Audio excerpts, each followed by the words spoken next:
से ही जो भी अदालत का निर्णय रहा है वो आदेश को उन्होंने माना है। अब बात रही लालू जी की सजा को लेकर के, तो इसको लेकर के हमने पहले भी कहा कि ये विशेष अदालत है, सीबीआई की अदालत है और ये this is not the last judgement, ये कोई अंतिम फैसला नहीं है।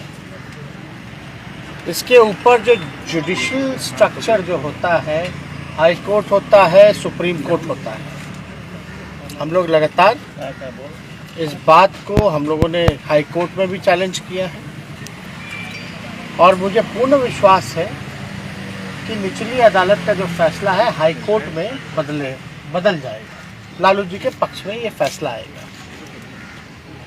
अब 5वें मामले में सज़ा सुनाई गई है, सब में किसी में कुछ 3 साल, किसी में 5 साल, किसी में 7 साल, ये हम लोगों ने देखा है। लेकिन सीबीआई या ईडी या इनकम टैक्स जो इंस्टीट्यूशन हैं, वो लोग लगातार जो है एक मामले को उन्होंने स्प्लिट किया। केस मुकदमा एक ही है, कॉन्स्पिरेसी का चार्ज है और 6 मामले अलग अलग बनाए गए, जो कि देश में इतिहास में पहली बार ऐसा हुआ। हम तो बोल रहे जब से आज़ादी हुई तब से ऐसा फैसला हुआ ही नहीं कभी, फिर भी हम लोग जो आदेश का पालन हम लोग करते हैं। लेकिन आप ये देखिएगा कि आज़ादी से अब तक सारा घोटाला, हम कहते कि अब तो सज़ा हो गई, भूल जाइए।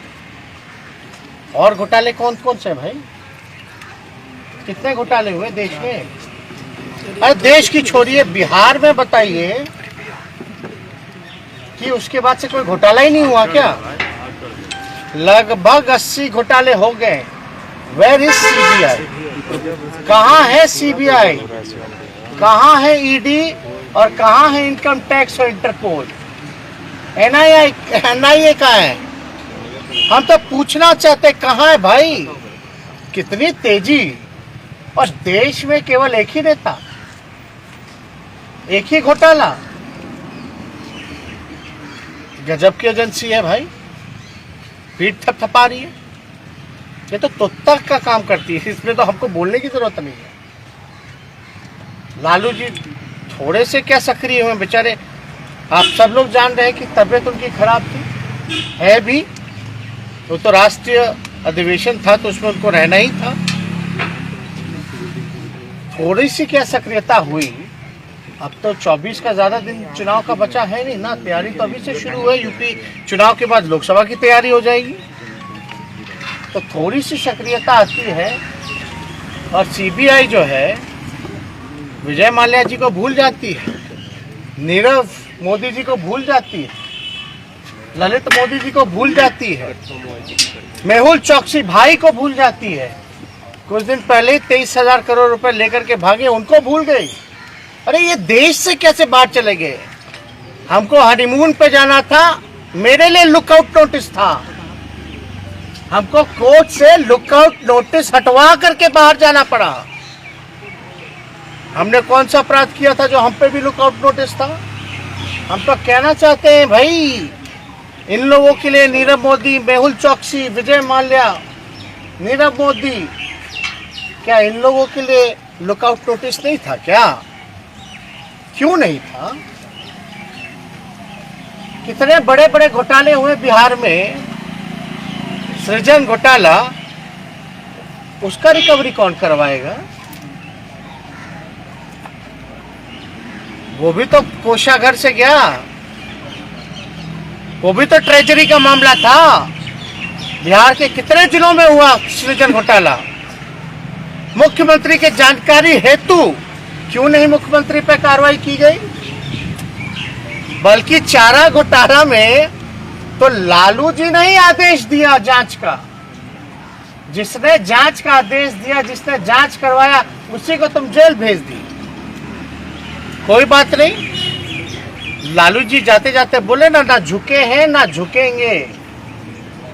हमेशा सांप्रदायिक शक्तियों से लड़ते रहेंगे, उसकी सजा मिली है। और देख रहा कोई एक बार थोड़ी ना, बार बार सजा मिलती जा रही है। लोग को लग रहा भाई किस बात का बार बार एक ही आदमी पे सजा सुनाई जा रही है, और जो यहाँ 80 घोटाला करके बैठा है, सृजन महाघोटाला महापाप करके बैठा बालिका गृह वाला, उन लोगों पे कोई कार्रवाई नहीं होती। तो भाई हम मेरे अगर ट्विटर पे जाइएगा तो पहला ही टैग्ड है एक ट्वीट, थोड़ा पढ़ लीजिएगा। आज भाजपा के खिलाफ, सांप्रदायिक शक्तियों के खिलाफ देश में कोई नेता नहीं बोलता जहां लालू जी बोल रहे हैं, लड़ रहे। अगर बीजेपी से हाथ मिला लेते लालू जी तो शायद राजा हरिश्चंद्र कहलाते। आज भाजपा और आरएसएस इन लोगों से लड़ाई लड़ रहे हैं तो भाई सजा काट रहे। तो लालू जी डरने वाले हैं क्या, या हम लोग को डरने वाले हैं क्या? लालू जी का साथ जो हो रहा है देश की जनता और बिहार की जनता देख रही है। लालू जी के साथ जो हो रहा है वो यूपी में भी, यूपी की जनता जो है बीजेपी पर वार करने का काम करेगी, वोट का चोट देने का काम करेगी। लोग को लगता है कि लालू जी को जेल भेज देने से लालू जी कमजोर हो जाएंगे, पार्टी नस्ताबूत हो जाएगी। बिहार की सबसे बड़ी पार्टी निकल के आई, आरजेडी सरकार बना चुके थे महागठबंधन। ये तो कुछ बेईमानी कर करके इन लोग आ गए थे, तो लालू जी तो और मजबूत हुए, पार्टी मजबूत हुई। और लालू जी का एक एक सिपाही आने वाले समय में बीजेपी और आरएसएस को बिहार की धरती से और नीतीश कुमार जी जैसे बेईमान नेता को खत्म करके, खत्म मतलब पॉलिटिकली खत्म करके ही सांस लेकर के जो है वो काम करेगा। ये चुनौती है जो देश के लिए, जिन लोग बर्बाद कर रहे हैं, जो देश के युवाओं को बर्बाद कर रहे हैं, देश के संपत्तियों को बेचा जा रहा है। तो सीबीआई ईडी इनकम टैक्स नहीं है, रेल बेच दिया, सेल बेच दिया, एयर इंडिया बेच दिया, LIC बेच दिया, इंडियन ऑयल, भारत पेट्रोलियम सब बेच दिया, लेकिन चार्जशीट हम लोगों पर। किस शर्त पे बेचा, क्या बेचा, और खरीदार 2-4 ही लोग पूरे देश भर में देश के संपत्तियों को खरीद रहे हैं। ये है क्या न्याय? कहां है जांच एजेंसियां? हम तो चुनौती देते हैं, थोड़ा जांच करके बताएं। अरे सीबीआई प्रकोष्ठ है भाई भाजपा का, लेकिन जिस दिशा में ये जांच एजेंसियां काम कर रही हैं, ये आने वाले समय में देश के लिए खतरा है। इसलिए हम कह रहे हैं कि कोई पॉलिटिकल पार्टी का प्रकोष्ठ होकर के अगर कोई काम करेगा, ये इंस्टीट्यूशन सदैव रहेगी, लेकिन सत्ता में रहने वाले लोग हमेशा बदले जाएंगे, कोई परमानेंट नहीं। अगर इसी हिसाब से दुरुपयोग होता रहा इस तरह की जांच एजेंसियों का, तो बुरा प्रभाव, और जो लोग न्याय के लिए, देश में जनता जो न्याय के लिए जो लोग लड़ते हैं, उनको न्याय नहीं मिलेगा। ये देश के लिए बहुत बड़ा खतरा है। और हमने पूर्व में भी कहा, आज सर्वे करवा लो, आप लोग सर्वे करवा लीजिए। देश के जेलों में सबसे ज्यादा गरीब लोग जेल में बंद, गरीब। और लालू जी गरीबों के नेता हैं, और कोई जेल नहीं जाएगा, सबको अक्यूटल हो जाएगा, सबको जो है छोड़ दिया जाएगा। और हमने तो महाराष्ट्र में, अब कोई बीजेपी का अगर कोई भाषण एड़ी के चोटी पे करता है, सीबीआई है, ये है, वो है, थोड़ा हमसे मिलवा दीजिएगा, उनसे पूछिएगा कि महाराष्ट्र में क्या हुआ था भैया। जो डिप्टी चीफ मिनिस्टर है पवार साहब, जब बीजेपी जब गए डिप्टी सीएम बनाएगा तो सीबीआई ने सारे केस वापस कर दिए। याद कीजिएगा वाक्य, सारे केस वापस कर दिए। जब सारा केस खत्म हो गया तो पवार साहब वापस एनसीपी में आ गए, जो शरद जी के भतीजे हैं। जब वापस आए तो दोबारा ईडी और सीबीआई के छापे और रेड पड़ने लग गए। यही है जांच एजेंसियां क्या?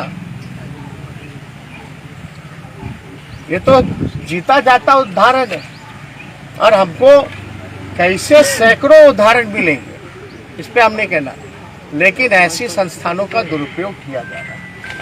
नीतीश कुमार कह रहे थे कि जो लोग शिकायत करता थे, जो लोग पिटीटर थे, आज तो वही है ना, उनसे क्यों नहीं पूछते हैं? क्या चीज? आप लोगों ने शिकायत किया था लालू यादव के खिलाफ, वो लोग आपके साथ कौन? नीतीश जी बता रहे हैं। नीतीश जी थोड़ा सृजन के बारे में बताइए।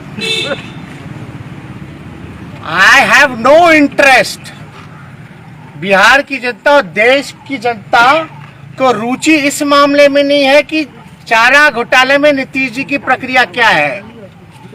बिहार की जनता और देश की जनता का इंटरेस्ट इसमें है कि आपके रहते 80 घोटाले हुए, आज तक कोई अधिकारी मंत्री या आप पे क्यों नहीं कार्रवाई की गई? सृजन मामले में क्यों नहीं कार्रवाई की गई? सीएजी का रिपोर्ट उठा के देख लीजिए आप सब लोग। 2 लाख करोड़ का हिसाब कहाँ है मुख्यमंत्री जी बताइए? 2 लाख करोड़ का इंटरेस्ट इसमें है। और नीतीश जी को बताना, हम देखिए बड़े हैं, मुख्यमंत्री हैं चोर दरवाजे के, तो हम इतना ही उनको कहेंगे कि चारा घोटाला में आप तो मत ही बोलिए। आप जहां बोलिएगा तो आपका क्या भूमिका है, अब हम जाना नहीं चाहते इतिहास में कहां कहां क्या क्या भूमिका है, डिटेलिंग हो जाएगी। मुद्दा से नहीं भटकाना चाहते। नीतीश जी सृजन पे आइए, 80 घोटाले पे आइए, इस पे क्यों नहीं बोलते? 2 लाख करोड़ रुपया सीएजी रिपोर्ट में आया, कोई हिसाब किताब नहीं है, ये इंटरेस्ट नहीं है। चारा घोटाला कितना 1000 करोड़ का, यही 2 लाख करोड़ रुपया कहाँ गया भाई? और चारा घोटाला में बताइए कि लालू जी ने ही आदेश दिया था कि नहीं दिया था? दिया था कि नहीं दिया था जांच का? तो जो दोषी है वो जांच करवाएगा, वो भी सीबीआई से। ये सब लोग जानते हैं। उस दौर में जनता दल का दौर था, और जनता दल में उस दौर में क्या क्या चल रहा था वो सबको पता है, कितने खेमे थे। फिर बीजेपी 1 साल बाद आ गई, फिर दुरुपयोग शुरू हो गया। तो ये बताने की हमको जरूरत नहीं है। आपने बोला कि नीतीश कुमार की राजनीति जो है उसको खत्म करके बीजेपी को खत्म करेंगे, और चीजें बोला एक बार फिर से। हम बस इतना ही कह रहे हैं कि लालू जी के साथ जो हो रहा है बिहार की जनता देख रही है, और बिहार की धरती में बिहार की जनता ने लालू जी को आशीर्वाद दिया, और बिहार में सबसे बड़ी पार्टी के रूप में ही नहीं बल्कि हम सरकार बनाने का मैंडेट भी मिला था, जनादेश था, लेकिन चोर दरवाजे से ये लोग आए। अब देख रहे हैं ना लोग भाई कि क्या लालू जी के साथ बार बार एक ही आदमी को प्रताड़ित किया जा रहा है। तो आने वाले समय में लालू जी के चाहने वाले लोग या बिहार का हित जो चाहते हैं, देश का हित जो चाहते हैं, वो सब जो है भाजपा, आरएसएस और नीतीश जी को, पार्टी को जो है विलुप्त करके ही, राजनीतिक रूप से खत्म करके ही सांस लेने का काम करेगी। बहुत बहुत आपके शहर सिवान में खुल गया स्क्वायर हुड का शोरूम, जहां आपको मिलेगा बम्पर डिस्काउंट के साथ jeans shirt, T shirt, formal shirt pant, cotton pant, purse, belt, handbag, lower blazer. तो देर किस बात की, आज ही आए बम्पर डिस्काउंट के साथ स्क्वायर हुड के एक्सक्लूसिव शोरूम में और खरीदारी करें। नूर मार्केट, फर्स्ट फ्लोर, अस्पताल रोड, सिवान।